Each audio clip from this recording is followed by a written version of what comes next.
In the perpetual twilight of the lower dreamlands, the twins stand at the precipice, with the desolate plateau and peaks of thought stretching behind them.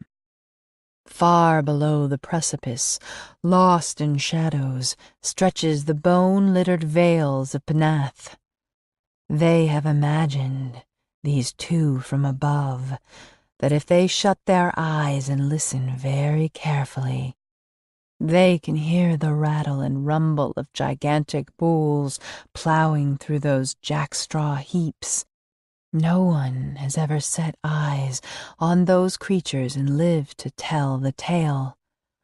But from time to time, the noise of their busy habits rises up the high cliffs of slate to the ears of any who are listening. The twins, though partway human, are neither guests nor tourists in the abyss. They belong here as much as any ghoul. They may travel awake down the 700 steps to the gates of deeper sleep. They may pass freely. None dare bar their way. His name is Isaac, and her name is Isabel. They were born, not by chance, in the final minutes of an All Hallows Eve 22 years ago. One look at either, and anyone at all would appreciate the aptness of their surname. Snow. Their skin is milk, and their corn silk hair is white as white can be. But their eyes are the deep crimson of rubies, eyes that see as well in this gloom almost as any eyes may see. Their birth was not an easy passage, and it took the life of their mother, Hera. She saw them briefly, and then death came and delivered her from the blood-splattered crypt where the two were dragged out of the amniotic peace of womb into the clamorous purgatory of the world. Had Hera Snow survived, herself only 1/3 a true daughter of Eve, she'd have loved them and been proud, for the twins grew to be all that would have been expected of them by the 3 families and their ghoul father. Hera Salem Snow, a Boston Brahmin Yankee, born to the fortune and power her family bargained for centuries before, deals with the ghouls and with dark gods, obligating each of the 3 families, Snow, Cabot, and Endicott, to offer once in every generation a daughter for the ghoul to do with as they see fit. And as they see fit is almost always the birthing of half-breed children.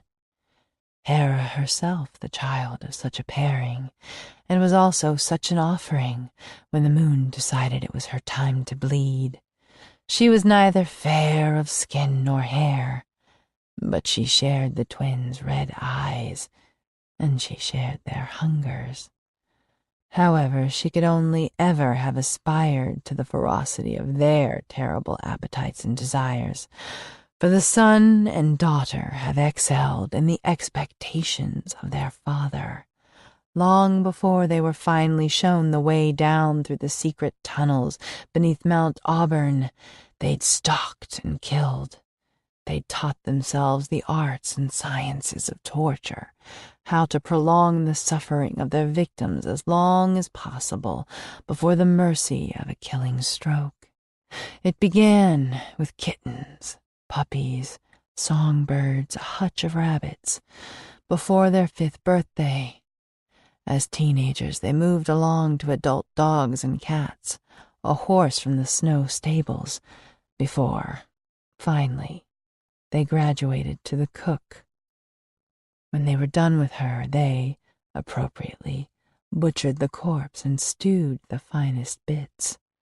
They shared that meal, and then, for the first time, fucked beneath a full moon, upon an altar they'd fashioned to honor Shub Niggurath, the all-mother and consort of the not-to-be-named. That night they first tasted one another's blood, and that night they became truly intertwined.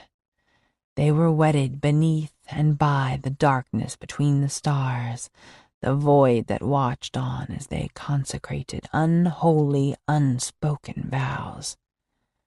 Now, here they stand, hand in hand, above the black gulf of Pnath.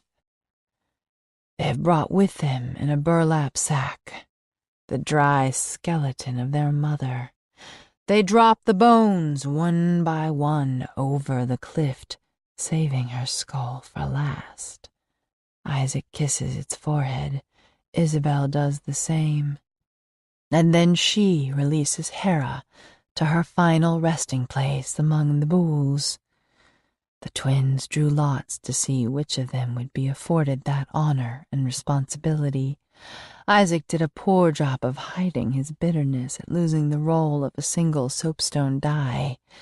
Isabel has always found his sour moods especially endearing and particularly exciting. Their sacred duty done, the two walk together along the narrow, cobbled road leading back to the great necropolis of Zin, a city once held by the race of Gugs until 2 years ago when the twins led an army of ghouls to shatter the ramparts and breach the walls and rain hellfire. For the twins have become what was never suspected any half-Modab beings ever could become.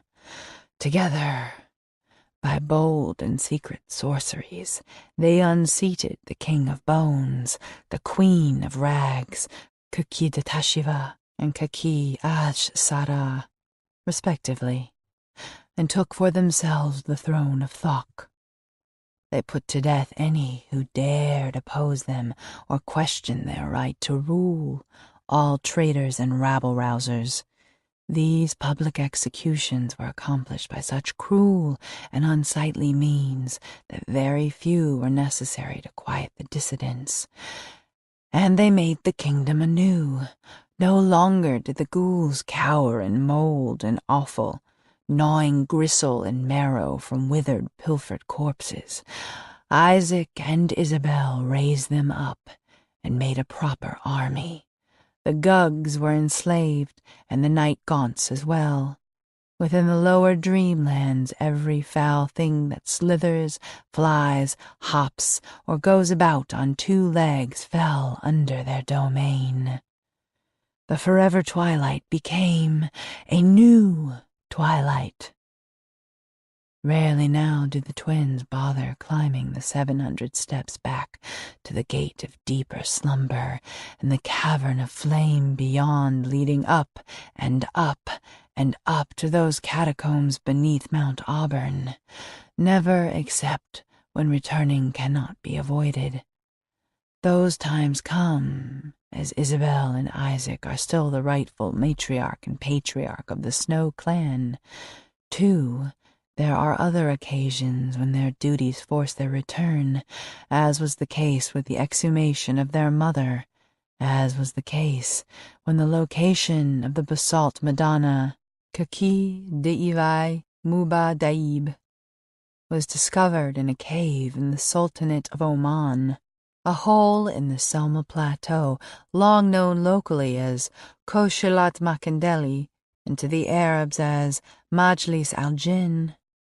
Since the death of an artist named Richard Upton Pickman, the idol had been lost, as Pickman neglected to bring it with him when he made his own descent into the underworld of the lower dreamlands. It disappeared in 1926, taken from the painter's effects by some unknown woman or man, or something that was neither.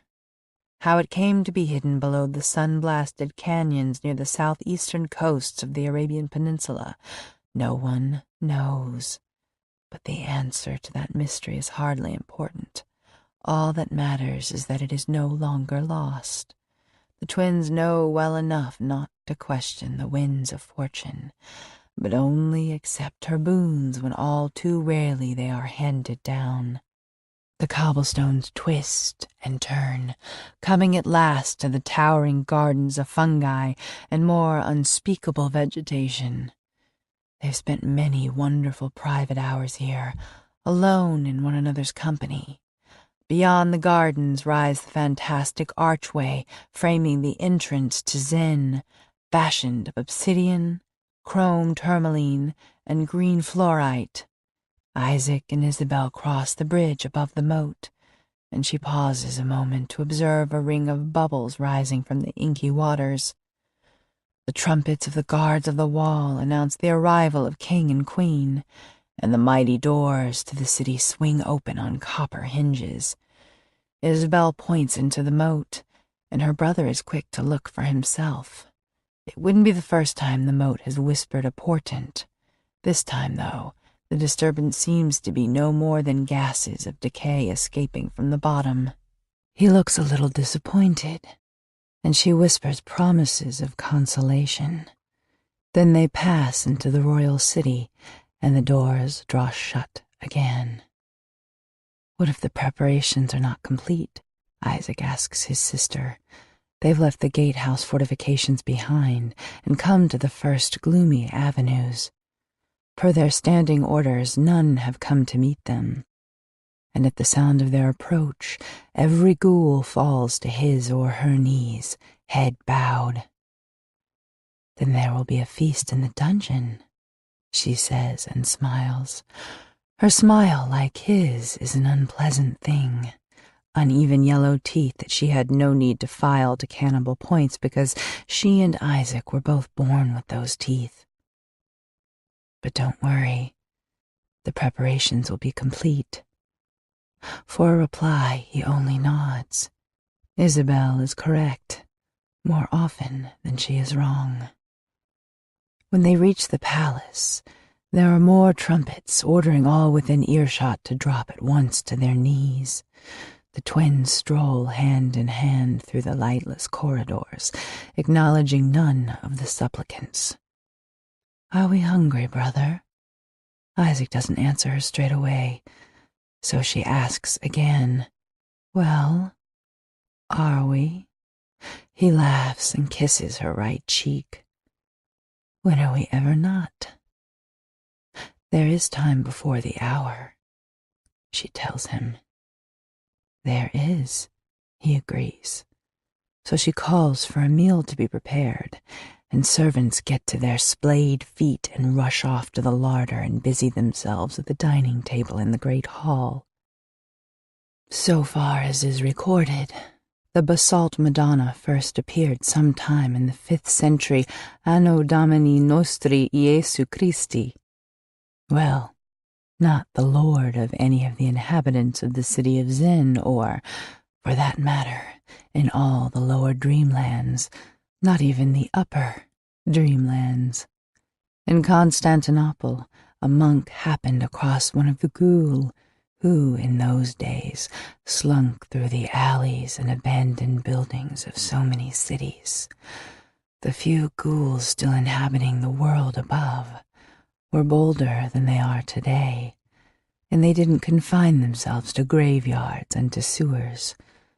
So the pious monk encountered what he mistook for a wretched leprous man gnawing on something in a gutter.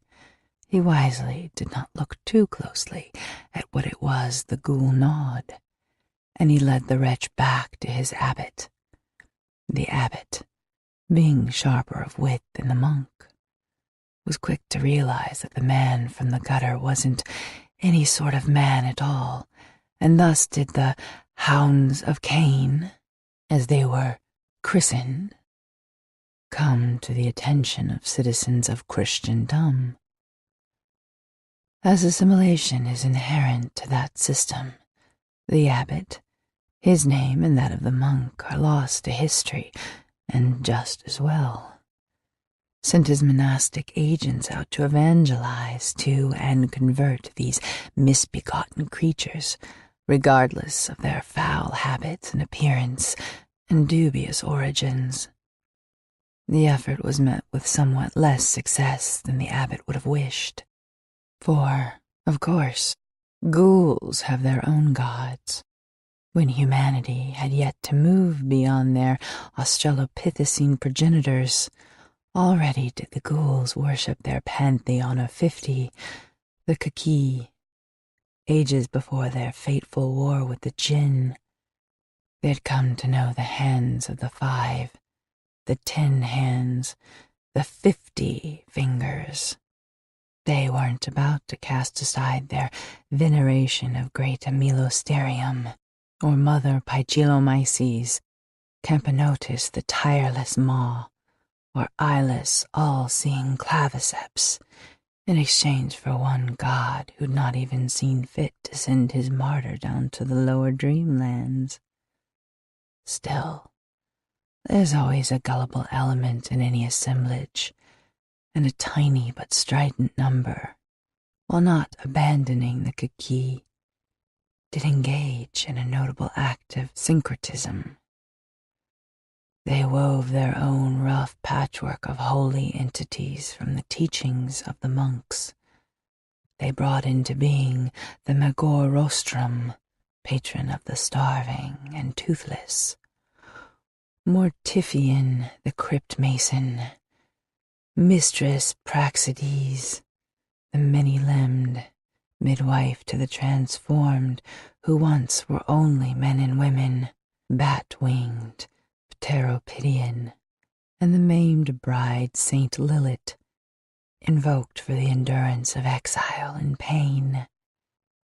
These names, and many others besides, were set down in 1702 for the prying eyes of brave and foolish seekers after mystery by François-Henri de Beaufort in his infamous Culte de Ghouls, a volume almost immediately consigned to the Church's Index Librorum Prohibitorum. It is not known precisely how François-Henri de Beaufort learned the names, though his association with a handful of Jesuits would be sagely blamed. And those ghouls who so cleverly fashioned these new gods also fashioned for themselves a new idol, their own Pieta, Beata Maria Virgo Perolins, to fit their needs, and among men it became known as the basalt Madonna, id est basaltis Maria Virgo. When Isaac and Isabel Snow have finished their raw meal of the tongue, kidneys, ovaries, and heart of a librarian, a woman lately of Providence, Rhode Island, they lick clean each other's faces and hands before proceeding to the chamber where the priests have erected, to their exacting specifications, an altar of stacked skulls and blocks of volcanic rock mined from the quarries of Thok. The altar rests on a wide dais, and before the dais the priests have lain a bed of mammoth furs and tanned skins peeled from off 100 embalmed corpses. The smoky candles that illuminate the room have been made from the fat of both humans and ghouls. "Are we ready?" asks Isabel. Before Isaac answers her, he examines the brass contraption near the altar. A single shaft of pale moonlight is shining down through a hole in the high-domed roof of the chamber, and it falls across the contraption. It looks a bit like a sextant, a bit like a sundial, yet also suggests an elaborate clock. "We are," he says, and she smiles. "It's been a long and arduous path to this hour. What they are about to do cannot ever be undone, which, obviously, is what makes what they are about to do sublime." The twins stand at the hairline threshold of the realization of a prophecy first uttered more than 4 million years ago, in the days after the end of the war with the Jinn, well in advance of the ghouls' exposure to the tenets of Christianity and what they made of it. The teachings of the abbot were only, to those who understood, A means to an end. A means to fulfillment of a prophecy that might never have had a chance of fulfillment had not a monk found a ghoul in a gutter and led it back to a monastery. There can be hope and dreams and the illusion of design, but it's the accidents of history propel history, for history is no more than innumerable tangled strands of happenstance. Isabel spares a glance at the well that opens just a couple of feet behind the bed that has been prepared for her and her brother. Even a mind as gleefully, unapologetically wicked as her own feels a slight shiver at the sight of the well, hewn from the native rock and 8 feet across, candlelight making no dent whatsoever in its implacable darkness. A mouth like that needs no teeth to be taken seriously. It was here long before this chamber was built, long before the city of Zen. Better, sister, that we don't look at it. He is thinking of basilisks and the Gorgon Medusa, but he doesn't tell her that. Yes, she says, turning her face away from the well, but it's better, he says again. She undresses and he follows her example. Their robes of yellow silk and wool damask form pretty puddles at their feet. It is a shame, she thinks. This could not have been our wedding bed. It's a shame, says Isaac, that this couldn't have been our wedding bed. And she smiles and nods. Isabel smiles far more than Isaac. She sometimes thinks him far too serious for their own good. In all matters, it seems to her, a little levity is advisable. The basalt Madonna has been placed on the altar. Half hidden in the 10 arms of Mother Hydra rests the slain body of the Messiah, not the one that the monks of Constantinople hoped the ghoul would come in time to venerate. This is a Messiah fit for the lower dreamlands. It might be the graven image of almost any ghoul, from its vaguely canine face to its hooves, which is the point. It might be any ghoul, or any ghoul made perfect. There is no describing perfection. It is seen, and it is understood, or it isn't. Over the centuries, many forgeries of the basalt Madonna have surfaced. Some arose from within the blasphemous sect sometimes referred to, as in Balfour's book, as the Byzantine ghoul. Others were created by charlatans and also by occultists hoping a copy might prove as powerful as the lost, or only hidden, original. They were wrong. For without the blessings bestowed upon the first, the true Basaltus Maria Virgo, these counterfeits were no more than unnerving chunks of igneous stone. Here in this place, at this appointed time, Isabel Snow lies in her twin's embrace, watching as the candlelight plays over the angles and curves of the idol. The pyretized nautiloid crowning Mother Hydra, her golden gloriole, only the geometry of its spiral are wholly an impression of any known mathematics.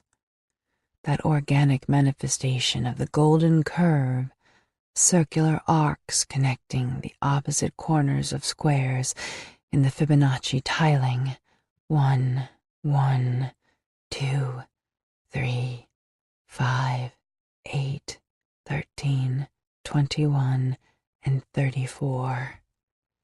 That lone Paleozoic shell, pried from Turkish shale, is a comfort to any eye that lingers on the idol, only it is not somehow alien to the sight of one born in the world above or in the dreamlands, for the hands of those who exist outside had too great a hand in the conception and sculpting of the Madonna.